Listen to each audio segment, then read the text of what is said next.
नमस्कार मित्रांनो, सुस्वागतम. ठरलं तर या मालिकेच्या आजच्या भागामध्ये आता सायली ही आत येते. आईने मात्र मैनावतीने फुलं ही अगदी ओरबाडून तोडलेली, त्यामुळे सायलीला अजूनसुद्धा तेच विचार अगदी मनामध्ये असतात. सायली विचार करते की आईंनी फुलं असं का तोडली असेल आणि तोडली कसली, ओरबाडून घेतली. आई असं कसं करू शकते आणि तिचं हे बाबतीतचं जे वागणं आहे तर ते मला अजिबात पटत नाही. आणि मी काय करू, यांना विचारू का? परत म्हणते की नकोय. जर यांना मी विचारायला गेले तर मात्र हे परत पुरावा करतील. जरीही विचारायला गेले तरी सुद्धा उगाच मी माघार घेतल्यासारखं वाटेल.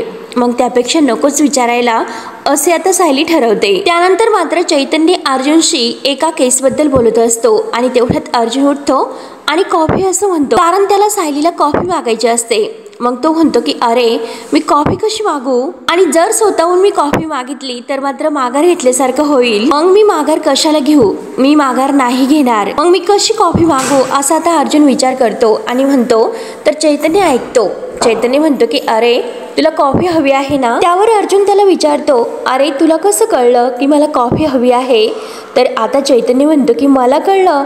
अरे माझे कान काही संपावर नाही गेलेले आहेत. हे बघ, अरे तू इतकं म्हणजे मोठ्याने ओरडत होतात की सायली बहिणीला किचनमध्ये सुद्धा ऐकू गेलं असेल. त्यामुळे एक काम कर, तू सायली बहिणींना आवाज दे, तिला हाक मार आणि तिला कॉफी द्यायला सांग. आणि जर हे तू लवकर केले तर मात्र आपल्याला जी केस आहे परवाची तर त्याकडे वळता येईल. तेव्हा आता अर्जुन म्हणतो की अरे तुला कळत नाही का मी स्वतः का बडबडतो.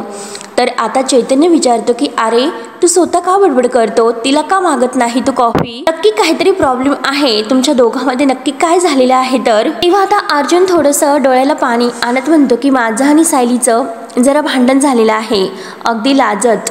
त्यावर आता चैतन्य लगेच आता आपली मान फिरवत, आता एकदा नाही दोनदा नाही तर असे 4 वेळेस काय असे करतो. अर्जुन त्याला खुणावतो की अरे इतक्या मोठ्याने ओरडू नकोस, सायलीपर्यंत ऐकायला जाईल म्हणून. जगातील सगळ्यात आयडियल कपलमध्ये भांडण, हॅशटॅग सायली अर्जुनमध्ये भांडण, इतका राग. तेव्हा आता अगदी नौटंकी करण्यासारखं मात्र आता हा चैतन्य बोलतो. तर आता अर्जुन म्हणतो की झाले का तुझी नौटंकी करण्याचं, आता ही ओव्हर ऍक्टिंग आहे ना ती झाली असेल तर हे बघ आमच्यामध्ये काही दरार वगैरे नाही. आणि हे बघ तिचं काही आता म्हणणं आहे तर ते मला नाही पटले म्हणून मी रिॲक्ट झालो. आणि हे बघ मी रिॲक्ट झालो म्हणून आता मला कॉफी सुद्धा नाही मिळणार. तर आणि कॉफीसाठी काही पण असे आता अर्जुन बोलतो आणि आता कॉफी करत असतो. त्यानंतर आता इकडे सायलीची सुद्धा तीच अवस्था असते. तिला सुद्धा आता अर्जुनशी बोलायचं असतं. तेव्हा ती स्वतःला म्हणते की खरंच यांच्याशी बोलण्याशिवाय मला काही आता सुचणार नाही, पण नक्की आता त्यांच्याशी मी कसं बोलू, मग नक्की मी काय करू. म्हणून सायली आता लगेच कॉफीचा कप घेते आणि तो लगेच अगदी रागाने अर्जुन समोर येऊन टेबलवर अगदी जोरात ठेवून देते. तेव्हा आता अर्जुन कॉफीच्या कपाकडे बघतच असतो. शेवटी त्याला त्याची मनाची कॉफी मिळालेलीच असते. तर आता सायली ही चैतन्य भाऊजींना म्हणते की चैतन्य भाऊजी अहो ही तुमची कॉफी. आता चैतन्य भाऊजींना अगदी प्रेमाने सायली कॉफी देते, परंतु अर्जुनला मात्र अगदी रागाने. आणि हे बघा चैतन्य भाऊजी, तुम्हाला जर काही खायला वगैरे हवं असेल तर सांगा बरं का, असे म्हणते. तर आता अर्जुन चैतन्याकडे अगदी नौटंकी केल्यासारखा रागाने बघतो. तर चैतन्य अर्जुनकडे बघत म्हणतो की नाही सायली बहिणी बास, कॉफीच बाद झाली. तेव्हा आता सायली अर्जुनकडे बघून हसते. तोरतच परत ती मागे वळते. तेव्हा आता अर्जुन मुद्दा म्हणतो की मला कॉफी नकोय. तेव्हा आता अर्जुनला असं वाटतं की आता मात्र कॉफी पिण्यासाठी बायको मला मस्का लावेल, म्हणून तो स्वतःशी हसतो. आता मात्र सायली काही कमी नसते. अर्जुन ठरवतो की जेव्हा सायली मला प्रेमाने कॉफी देईल तर मी पिणार ती कॉफी. सायली आता पुन्हा मागे वळते आणि रागाने तो कॉफीचा कप उचलते आणि जायला निघते. तेव्हा मात्र अर्जुन पुन्हा ओरडतो की थांब. आणि तो मुद्दाम आता चैतन्याला म्हणतो की कॉफी म्हणजे अन्न असतं ना, आणि पूर्णाजीने मला शिकवलेलं आहे की अन्न हे व्हायला जायला नकोय, त्यामुळे मी कॉफीही पिणारच, त्यामुळे कॉफी दे असं करत असतो. तर आता सायली पुन्हा मागे येते आणि पुन्हा आता टेबलवर आता ती कॉफीचा कप ठेवून देते, तो पण रागानेच. त्यावर आता सायली पुन्हा जायला निघते. तर आता अर्जुन हा मुद्दाम चैतन्याला म्हणतो कोण खोटं बोलतं हे तुला नाही कळत. आणि हे बघ चैतन्य, अरे चौगुले वर्सेस गोरे, नक्की कोण खोटं बोलतं हे कळत नाही ना. तेव्हा आता सायली मुद्दाम अगदी ऐकत असते आणि लगेच ती स्तब्ध होते. तर आता अर्जुन मुद्दाम हे सर्व बोलत असतो आणि खरंच कॉम्प्लिकेशन्स खूप आहेत. तेव्हा मात्र आता चैतन्य विचारतो की अरे चौगुले कोण, आपण तर आता दुसऱ्या केसबद्दल बोलत होतो. त्यावर आता अर्जुन हा चैतन्यला शांत राहायला सांगतो आणि माझं ऐकून घे असं म्हणतो. आणि हे बघ सोल्युशन तर खूप सोपं आहे. या दोघांना मात्र सेपरेट भेटायचं. एकतर अगोदर चौरेला भेटायचं आणि मग त्याला काही प्रश्न विचारायची आणि मग जेव्हा गोरे एकटा सापडेल तर त्याला सुद्धा तेव्हा सेम प्रश्न विचारायची. आणि जर ते दोघं खोटं बोलत असतील तर मात्र त्या दोघांची उत्तरं कधीही मॅच नाही होणार. तेव्हा सायलीला सुद्धा आता हे आई बाबांकडून खरं कसं काढून घ्यायचं याबद्दल आता तिला लगेच क्ल्यू मिळतो. ती लगेच म्हणते की आता नक्की हे मला आई बाबांकडून खरं कसं काढून घ्यायचं आहे याबद्दलच सांगतात, म्हणून सायलीच्या हे लक्षात येते. तेव्हा आता सायली वळून अर्जुनकडे बघते तर आता अर्जुन कॉफीचा कप दाखवून तिला अगदी हसतो, स्माईल करतो. परंतु सायली मात्र आता आपला चेहरा वाकडा करते आणि लगेच किचनमध्ये येते. तर आता चैतन्य पुन्हा हळूच विचारतो की अरे गोऱ्या चौगुले हे नक्की तुझं काय सुरू आहे. तर आता अर्जुन चैतन्यला शांत राहायला सांगतो आणि म्हणतो की चल कॉफी पिऊन घे. त्यानंतर आता नागराज महिपतला फोन करतो आणि महिपतला फोन करून तो सर्व काही सांगतो. अरे मी ते प्रियाचा मोबाईल घेतला होता परंतु त्यातील तो व्हिडिओ आहे तो सुद्धा डिलीट केला, परंतु एखादा लफडं झालेला आहे. तेव्हा आता अगदी महिपत म्हणतो की अरे व्हिडिओ तर डिलीट झाला, मग काय म्हणणं आहे, अजून काय प्रॉब्लेम झाला. तेव्हा मात्र आता लगेच नागराज सांगत असतो की हे बघ अरे तिने तर व्हिडिओ आहे ना एकापेक्षा जास्त डिव्हाइसवर सेव्ह करून ठेवलेला आहे, तर त्यामुळे तो व्हिडिओ आपल्याला पूर्णपणे डिलीट करणं हे अशक्य आहे. तेव्हा आता महिपत म्हणतो की हे बघ नागराज सेठ काहीतरी काम करा. ती चिचुंद्री आहे ना तर तिचा लॅपटॉप वगैरे जी काही तिची प्रत्येक खेळणी असेल तर ती माझ्याकडे आणून जमा करा, मग बाकीचं काय करायचं आहे ते मी माझं बघतो. असे बोलून आता महिपत फोन कट करतो. त्यानंतर मैनावती आपल्या रूममध्ये बसून चणे खात असते आणि तेवढं तेथे सायली येते. सायलीला मात्र आता अर्जुनने जे काही सांगितलेलं आहे की एकेकाला अगदी सेपरेट एकच प्रश्न विचारायचे आणि त्या दोघांची उत्तरं अगदी सेम आली पाहिजे. तेव्हा आता ती तेच करण्याचं ठरवते. आता सदाशिव तेथे नसतो म्हणून ती इकडे तिकडे डोकावते आणि मैनावतीला विचारते की आई अगं बाबा कुठे आहे. तर मैनावती म्हणते की अगं ते जरा बाहेर गेलेले आहेत. आपल्या दुकानातील ज्या चिंध्या असतात ना आणि त्या चिंध्या आहेत तर त्या एका गोधडीवालीला विकतो आम्ही. अगं मग त्याची 300 रुपये येणं बाकी होतं, ते वसूल करण्यासाठीच गेले तुझे बाबा. तेव्हा आता सायलीला तेच हवं असतं. सायली मनात म्हणते की म्हणजे आई तर एकटीच आहे, मग आता आपल्याला तिच्या मनात काय आहे हे अगदी जाणून घेता येईल. तेव्हा आता सायली बेडवर बसते तर मैनावती म्हणते की बस ना बाळा. तर सायली बसते आणि तेवढ्याच सायलीने 2 गाठोडे आणलेले असतात. आता ते गाठोड्याची गाठण ती सोडते. मैनावती विचारते की अगं सायले हे काय आणलंस तू, काहीतरी खायला आणलेस वाटतं तू आपल्या आईला. तर सायली म्हणते की नाही ग आई. आता सायली सांगायला जाणार तोच लगेच मैनावती म्हणते की अगं दागिने वगैरे ठेवलेत की काय तू यामध्ये. आणि हे बघ सायले अगं जर माझ्याकडे दागिने असते तर मी सुद्धा असेच लाल कपड्यामध्ये बांधून ठेवले असते. आणि काय ग ह्या सुभेदारांकडे जे काही दागिने आहेत तर ती ही माणसं असेच गाठोड्यामध्येच बांधून ठेवतात का लाल कपड्यात. त्यावर तर सायली म्हणते की नाही आई अगं मधुहूने आमच्या लहानपणीच्या काही गोष्टी आहे ना तर त्या अगदी व्यवस्थित ठेवल्या होत्या आणि त्याच वस्तूचं हे गाठोडं आहे आणि तेच तुला दाखवायला मी इथे घेऊन आले. तेव्हा मैनावती म्हणते की अगं बघू ना, म्हणून मैनावती एक गाठोडं घेते आणि ते चेक करत असते. तर सायली आता दुसरे गाठोडे आहे तर ते गाठोडं सोडत असते. आता ते गाठोडं सोडत असताना सायलीला तिचा लहानपणचा भूतकाळ आठवतो. त्या क्षणाची आठवण होते हातामध्ये डॉल घेऊन जेव्हा ती अर्जुन आणि या सगळ्या सुभेदार कुटुंबाला बाय करत चाललेली असते आपल्या प्रतिमा आई सोबत. त्यावेळीचा तो क्षण सायलीला आठवतो, तिला त्रास होत असतो. तेव्हा आता मैनावतीचं लक्ष सायलीकडे जाते. सायलीने डोळे बंद करून आता तिला जो त्रास होत आहे तर आता हे बघितल्यानंतर मैनावती विचारते की सायले अगं काय होतं, तुला काही त्रास वगैरे होतो की काय, तुला गरगरते वगैरे काही का, थांब मी तुला पाणी देते. पाणी कुठे आहे. आता सायली म्हणते की नाही आई. तर सायली म्हणते की आई हे बघ यात जे काही 2 गाठोडे आहे तर त्या 2 गाठोड्यातील ज्या वस्तू आहे तर ते व्यवस्थित बघ आणि त्यातील एकही वस्तू तुला जर काही आठवत असेल तू माझ्यासाठी घेतलेली असेल तर बघ ना आई, एकदा चेक करून बघ.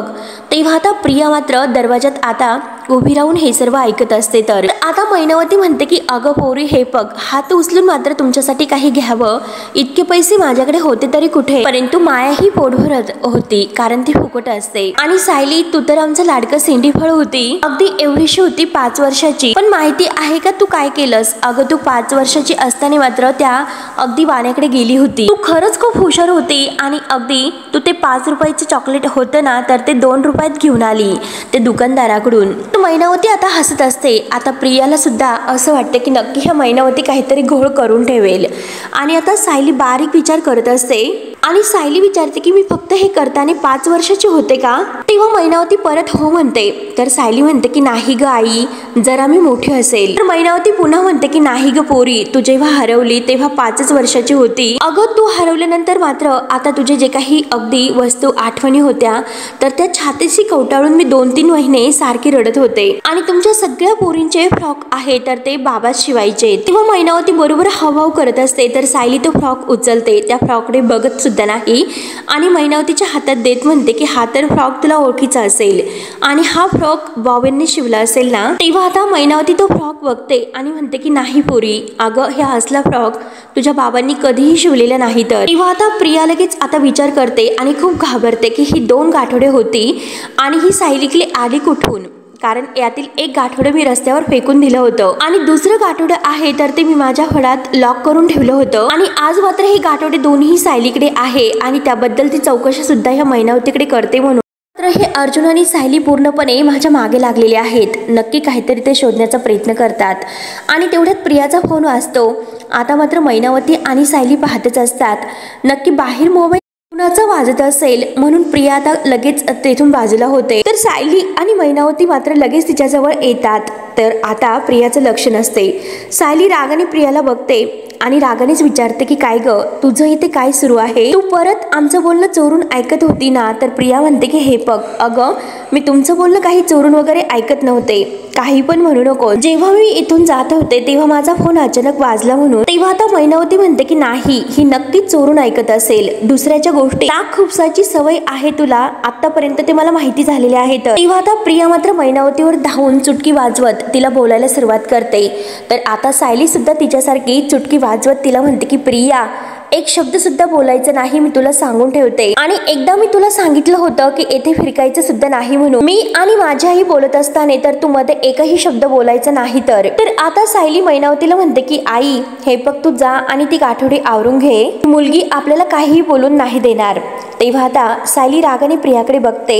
तर मैनावती म्हणते की हो ठीक आहे, मी तोपर्यंत आवरते. तेव्हा मैनावती आत येते. ते गाठोडं अगदी रागाने बांधत असते आणि म्हणत असते की चोंबडी कुठली बघावं तेव्हा कुठेही येत असते, नाक खुपसत असते आणि हिच्या आईबाबांनी हिला काय शिकवलं देव जाणे. आणि आता ती प्रियाला हे सर्व बोलत असते. सायली आत येते. आता ते दोन्ही गाठोडे बांधून मैनावती म्हणते की सायली हे घे तुझे गाठोडे आणि तुला बरं वाटतं ना आता असं विचारते. तर सायली फक्त मान डोलावून हो असं म्हणते. तर प्रिया आपल्या रूममध्ये येते. त्यानंतर मात्र आता प्रिया जेव्हा आतमध्ये आलेली असते तर आता जी चिठ्ठी तिने त्या दोघांसाठी लिहिलेली आहे, तर आता अश्विन ती चिठ्ठी वाचत असतो. आता अश्विनला काही कळत नाही. तर तो आता प्रिया आतमध्ये आल्यानंतर विचारतो की तन्वी अगं हे तू काय लिहिलंस? उपवास करणे, झाडांना पाणी वगैरे घातले. तेव्हा आता प्रिया मनात ती चिठ्ठी लगेच आता वाचते आणि म्हणते की अरे यार, मी तर आता ह्या सदाशिवसाठी आणि मैनावतीसाठी ही चिठ्ठी लिहिली होती, सायलीचे जे काही नियम आहेत त्या बाबतीत, आणि तोच कागद माझ्याकडून फाडायचा राहून गेला. आणि मुद्दाम ती आता अगदी अश्विनला म्हणते मी घरच्यांचं मन जिंकण्यासाठी, माझी जागा त्यांच्या मनामध्ये निर्माण करण्यासाठी मी काय काय करू आणि काय काय नाही असे मला वाटते. म्हणून आता हे सर्व माझ्या लक्षात राहावे, तर त्यासाठी मात्र ही चिठ्ठीत मी सर्व नियम लिहून काढलेले आहेत. तेव्हा आता अश्विन विचारतो की म्हणून तू त्यासाठी हे सर्व करणार आहे का? अगं हे बघ, तुझा स्वभाव खूप वेगळा आहे, मग तू हे सर्व कशी करणार बरं?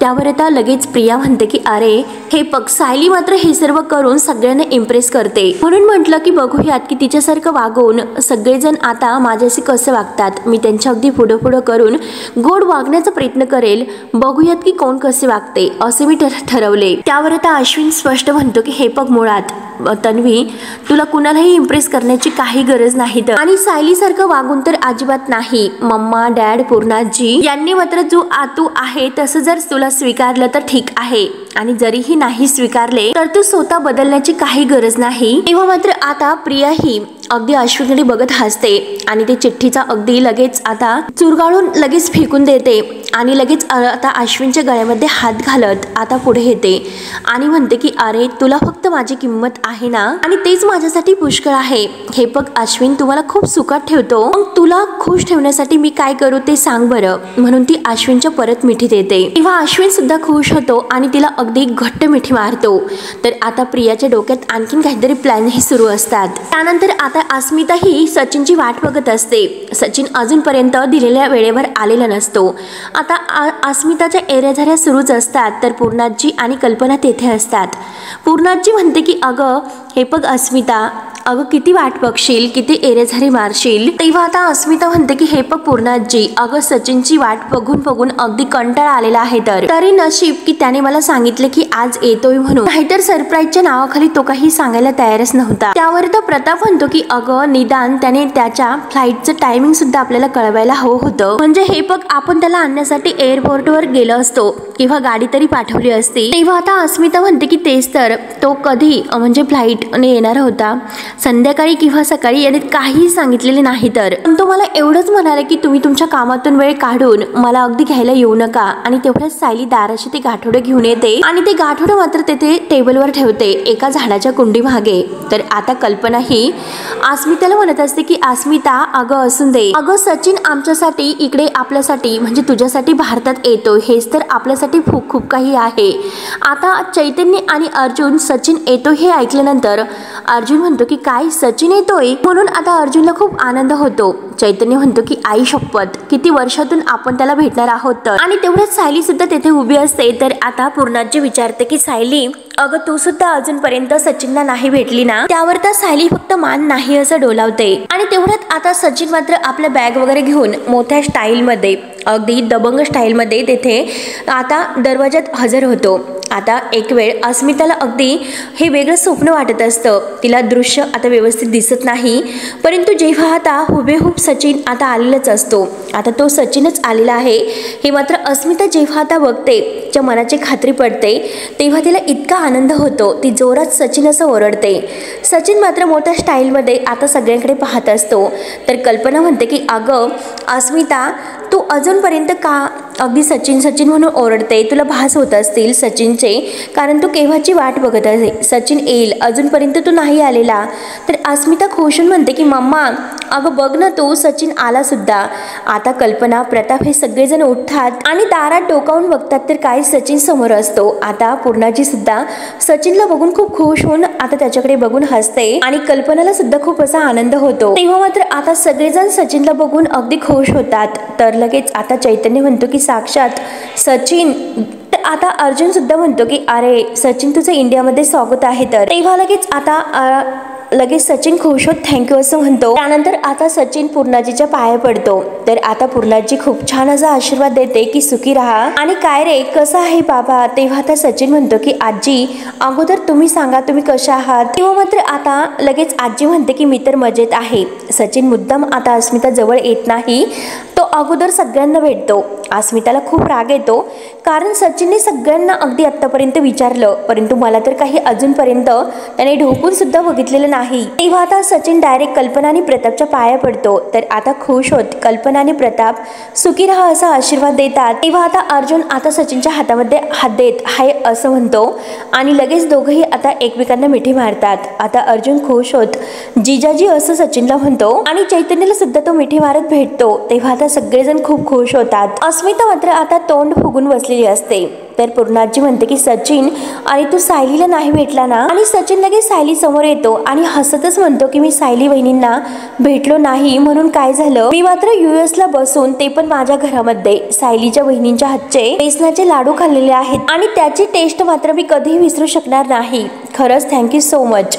आता अस्मिताचा चेहरा सुद्धा खुलतो, ती सुद्धा खुश होत असते आणि आता सायली सुद्धा खूप खुश होते. कल्पना मात्र आता सचिनला म्हणते की सचिन, अरे तू तर खरंच खूप फ्रेश दिसतो. तेव्हा आता अर्जुन हसतो. अर्जुन म्हणतो की आता अस्मिता ताई तर इथेच होती आपल्या घरी, ती कुठे US ला होती तर. आणि हे बघ सचिन, तुला एक गोष्ट सांगतो. अस्मिता ताईकडून मात्र सचिन सचिन सचिन ही गोष्ट ऐकून मात्र कान अगदी फुटायला झाले. तेव्हा अस्मिता थोडीशी रागाने सचिनकडे बघते आणि म्हणते की अस्मिता इथे आहे हे लक्षात तरी आहे का सचिनच्या, विचारा ना त्याला. तेव्हा आता सचिन म्हणतो की मेलो, कारण तुम्हाला सगळ्यांना भेटताना मात्र मी इतका खुश होतो, इतका खुश झालो मी, कारण माझ्या बायकोला त्यात अगदी भेटायचं राहूनच गेलं. म्हणून सचिन अस्मिता जवळ येतो आणि तिच्या गळ्यामध्ये हात घालत म्हणतो की हाय ब्युटिफुल. तेव्हा लगेच आता अस्मिता थोडीशी नाक मुरडते. तर सचिन म्हणतो की हा जगातील सर्वात मोठा गुन्हा आहे तर, आणि तो आपले कान पकडतो आणि म्हणतो की मी कधी येतो हे तुला नाही सांगितलं, त्याबद्दल पहिली आता सॉरी. म्हणून सचिन आता उठाबशा काढतो आणि परत म्हणतो की तुला मी माझी वाट बघायला लावली त्याबद्दल दुसरं सॉरी, आणि आता मात्र मी आता तुझ्या अगदी नकळत म्हणजे तुझ्या समोरच मी सगळ्यांना भेटलो, तुला नाही भेटलो, तुला भेटायचं विसरून गेलो, त्याबद्दल हे तिसरं सॉरी. म्हणून तो आता उठाबशा काढत असतो. तर प्रताप लगेच म्हणतो की अगं अस्मिता, नवऱ्याला आल्या इतक्या उठाबशा काढायला सांगतेस, अगं थांबव त्याला. त्यावर तर सायली सुद्धा म्हणते की अस्मिता ताई, अहो राग सोडा. तेव्हा आता अर्जुन म्हणतो की नाही जिजाजी, अहो US ची गिफ्ट्स मिळाल्याशिवाय ती काही आता तुम्हाला थांबवणार नाही. त्यावर आता लगेच आता हा सचिन आहे तर तो उठाबशा काढत म्हणतो की अरे गिफ्ट्स तर मी खूप आणलेली आहेत, परंतु आता उठाबशा काढायच्या झाल्या असतील ना, कोणी थांबवलं तर मात्र गिफ्ट्स दाखवता येईल. तेव्हा आता अस्मिता म्हणते की पुरे, आणि परत त्याचा हात हातामध्ये घेते आणि म्हणते की अरे सचिन, तुझी वाट बघता बघता जीव मात्र माझा खरंच गेला. मी आपल्या बाळाला सांगायचे की बाबा येणार आहे बाबा नक्की, परंतु आता मात्र मला वाटायला लागलं होतं की तू त्याचा जन्म झाल्यावरच येशील म्हणून. मात्र आता सचिन अस्मिताला जवळ घेतो आणि म्हणतो की अस्मिता, मला मात्र माझ्या बाळाची खूप गप्पा करायच्या आहेत, मला माझा वेळ तुमच्या दोघांसोबतच घालायचा आहे. तर त्यावर आता प्रताप म्हणतो की सचिन, तू एक काम कर, तू आता थोडासा आराम कर, आज जा बरं, आणि ते जे काही तू शॉपिंग केलेलं आहे तर ते अस्मिताला तिकडेच दाखव, आणि मुख्य म्हणजे बाळाशी सुद्धा गप्पा कर. पूर्णाजी म्हणते की हे बघ सचिन, तू आई बाबांना भेटून आल्यानंतर इथेच काही दिवस राहायचं आहे तर, कारण एकदा बाळ आल्यानंतर आम्हाला तुमचा सहवास नाही लाभणार. अस्मिता म्हणते की हो चालेल. तर लगेच आता सचिन मस्का मारत असतो. तर अस्मिता म्हणते की मस्का मारणं पूर्ण बंद कर, गिफ्ट्स घे आणि चल रूम मध्ये. तेव्हा सचिन आपल्या बॅग वगैरे आहे तर ते घेतो आणि अस्मिता आणि सचिन रूम मध्ये जातात. तर अर्जुन म्हणतो की चला तर मी माझं काम आता रूम मध्ये करतोय, असे बोलून चैतन्य आणि अर्जुन आत जातात. तेव्हा मात्र सायली आता दाराशी कोणाची तरी वाट पाहत असते. तर मित्रांनो, शेवटी हा भाग येथे संपतो. पुढील भागामध्ये तर आता चैतन्य हा अर्जुनला सांगत असतो की मला तर असं वाटतं की मिस्टर आणि मिसेस आता गोरे हे काहीतरी वेगळंच वाटतात. सायली बहिणी नक्कीच यांच्या पोटी जन्माला आली नसेल. मला असं वाटतं की अर्जुन आपल्याकडून त्या रिपोर्टमध्ये काहीतरी गडबड झालेली आहे. तर सायली आता सदाशिव येण्याची वाटच पाहत असते. सदाशिव येतो तर सायली अगदी मैनावतीच्या नकळत मात्र सदाशिवला ते गाठोडं पुन्हा दाखवते आणि म्हणते की बाबा, हा फ्रॉक बघा, कारण आमच्या लहानपणी सगळे फ्रॉक्स तुम्ही शिवायच्यात ना. तेव्हा आता सदाशिव लगेच म्हणतो की हो अगं पोरी, हा फ्रॉक तर मीच शिवलेला आहे. त्यानंतर आता दोघे मैनावती आणि सदाशिव एका रूम मध्ये असतात. तर आता सायली ही मैनावतीला विचारते की आई, तू तर असं म्हणाली होती की माझा फ्रॉक मात्र बाबांनी शिवलेला नाही, तर परंतु बाबा तर आता असं म्हणाले की तो फ्रॉक त्यांनी शिवलेला आहे. मग तुम्ही दोघंही सेम उत्तर का देत नाहीत? आणि सगळ्याच गोष्टीच्या बाबतीत मात्र वेगवेगळ्या गोष्टी सांगतात. आणि बाबा हे असं म्हणाले की जेव्हा मी हरवले होते तेव्हा माझा 7वा वाढदिवस साजरा झाला होता, आणि तू तर आई म्हणाली मी 5 वर्षाची असताना हरवली. तेव्हा आता सायलीने असे प्रश्न विचारल्यानंतर आता दोघेही गोंधळून जातात, कारण दोघांची उत्तरं ही वेगवेगळी असतात. आणि सायलीने बरोबर त्यांना अगदी डॉमिनेट करून मात्र अगदी दोषी ठरवलेलं असतं. म्हणजे नक्की काहीतरी हे आपल्यापासून लपवतात. मैनावती आणि सदाशिव मात्र अगदी घाबरतच एकमेकांकडे बघत असतात. तर मित्रांनो, आता पुढे काय होईल हे बघण्यासाठी मात्र आपल्या चॅनलला नक्की सबस्क्राईब करत राहा. धन्यवाद.